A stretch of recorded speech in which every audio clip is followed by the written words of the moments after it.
मेटी, लोग सुबह अलार्म बंद करके दोबारा सो क्यों जाते?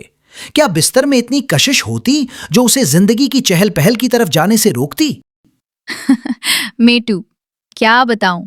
बिस्तर में जो मकनातीसी ताकत होती उसे तो साइंस भी अभी तक नहीं समझ सकी।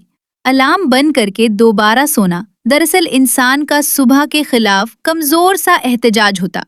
अलार्म इंसान को जिंदगी की हकीकत की तरफ बुलाता, जबकि नींद ख्वाबों की तरफ।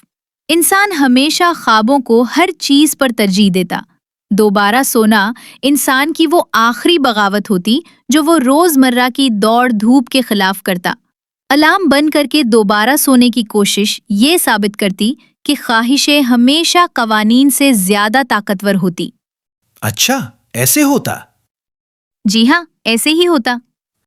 आप सुबह के वक्त अलार्म बंद करके दोबारा सोने की कोशिश को किस नजर से देखते हैं? अपना जवाब दिलचस्प अंदाज में कमेंट सेक्शन में तहरीर करें। मीटू एंड मेटी की करारी बातें सुनने के लिए हमारे चैनल को लाइक, सब्सक्राइब और शेयर करें।